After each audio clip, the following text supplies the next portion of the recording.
नमस्कार मंडळी, आईच्या पाहुणचारमध्ये मी आपलं स्वागत करते.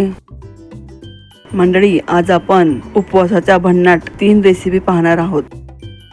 मंडळी, उपवासाला साबुदाणा खिचडी, भगर, आमटी, बटाट्याची भाजी असे नेहमीचेच पदार्थ करून खाण्यास कंटाळा येतो ना. मग अशा वेळी पोटभरीचे आणि पौष्टिक झटपट बनणारे पदार्थाची चव घेण्यास फारच आवडेल ना. चला तर मग आज आपण उपवासाची इडली, वडे किंवा आप्पे न करता बनवलेला उपवासाचा बन आणि कुरकुरीत डोसा कसा करायचा ते पाहू. यासाठी 1 वाटी साबुदाणा स्वच्छ धुवून त्यात थोडेसे पाणी घालून हा साबुदाणा 4 ते 5 तास भिजवून घ्यावा.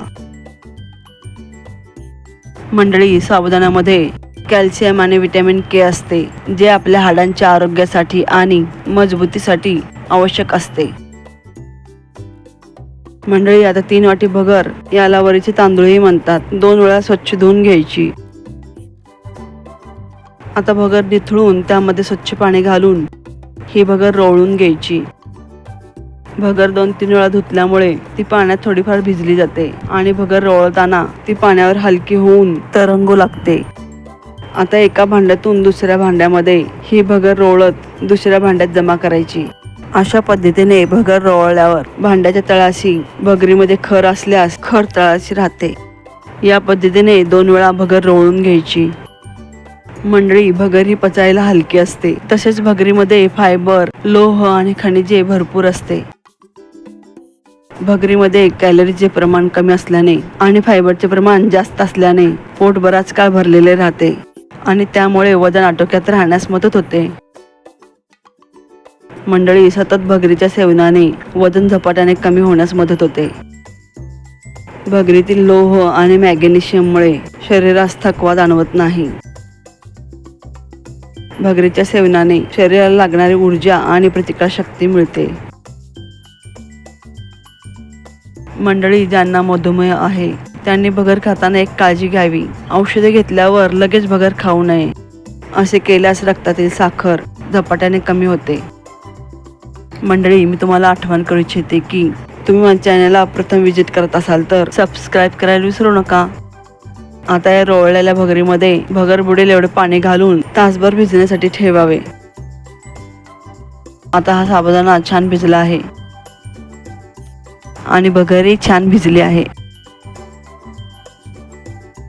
आता मिक्सर जारमध्ये थोडीशी भगर आणि थोडासा साबुदाणा घालून मुठभर कोथिंबीर घालायची, 4-5 मिरच्या घालायच्या, 1 छोटा तुकडा आल्याचा घालायचा.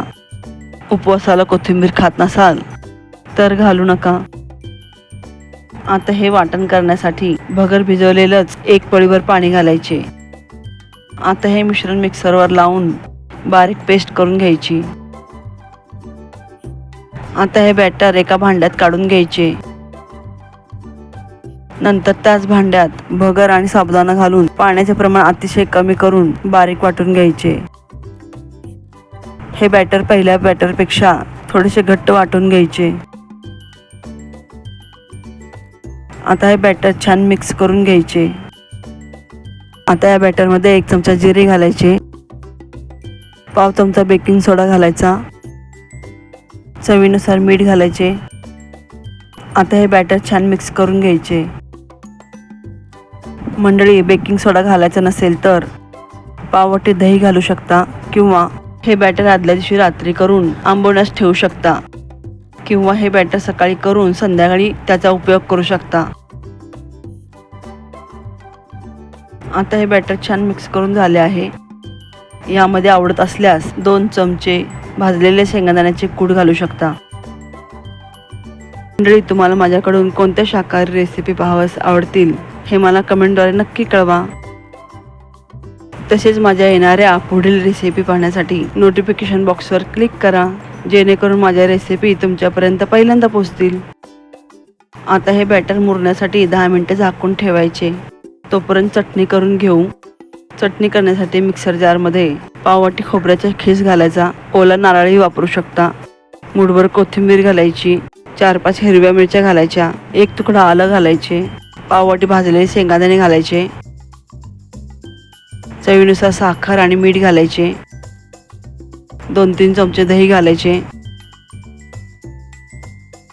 1 छोटा चमचा जिरे घालायचे. आवश्यकतेनुसार पाणी घालून चटणी वाटून घ्यायची. ही चटणी तयार झाली. या चटणीला तूप जिऱ्याची फोडणी देऊ शकता. मंडळी, प्रथम आता उपवासाची इडली कशी करायची ते पाहू. इडली करण्यासाठी मी छोट्या छोट्या एकसारख्या वाट्या घेतल्या आहेत. त्या वाट्यांना तूप लावून घ्यायचे. आता प्रत्येक वाटीमध्ये थोडे थोडे बॅटर घालायचे. हे बॅटर वापरून इडली स्टँडमध्येही इडली करू शकता. आता एका भांड्यामध्ये 1 ग्लास पाणी गरम करून त्यामध्ये ह्या वाट्यांचा डबा ठेवायचा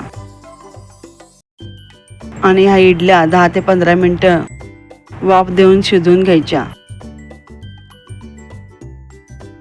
इडल्या हलक्याशा थंड झाल्यावर त्या वाटीतून पटकन निघतात.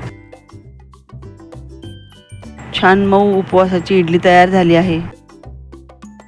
ही पौष्टिक उपवासाची इडली चटणीबरोबर सर्व करावी. मंडळी, उपवासाची इडली आवडल्यास मला कमेंटद्वारे नक्की कळवा.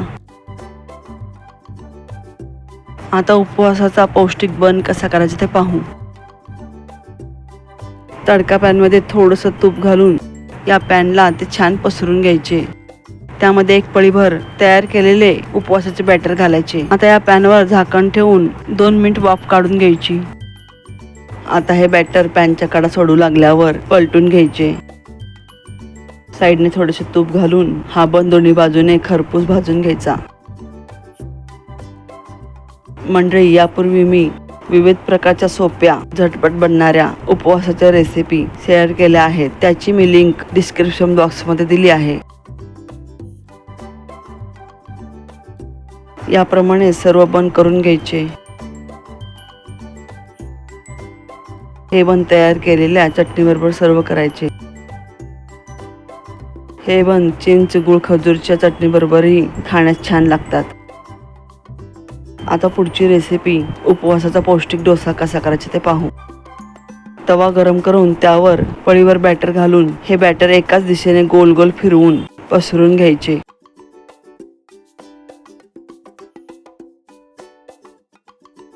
डोसा थोडासा शेकल्यावर वरून तूप सोडायचे. डोशाची खालची बाजू पूर्ण शेकल्यावर डोसा पलटून घ्यायचा. अशाप्रमाणे उपवासाचा खमंग कुरकुरीत डोसा तयार आहे. हा डोसा चटणी बरोबर किंवा बटाट्याच्या भाजी बरोबर खाण्यास छान लागतो. मंडळी, तुम्हाला झटपट उपवासाची इडली, उपवासाचा बन आणि उपवासाचा डोसा आवडला का? आवडल्यास लाईक, शेअर, कमेंट आणि सबस्क्राईब करायला विसरू नका. माझ्या येणाऱ्या पुढील रेसिपी पाहण्यासाठी बेल आयकॉनवर क्लिक करा, जेणेकरून माझ्या रेसिपी तुमच्यापर्यंत पहिल्यांदा पोहोचतील. पहा मंडळी, बन किती छान जाळीदार झाला आहे आणि डोसाही कुरकुरीत झाला आहे. मंडळी, पुन्हा भेटू एका नवीन रेसिपीसह. तोपर्यंत मस्त खा आणि स्वस्थ रहा. धन्यवाद.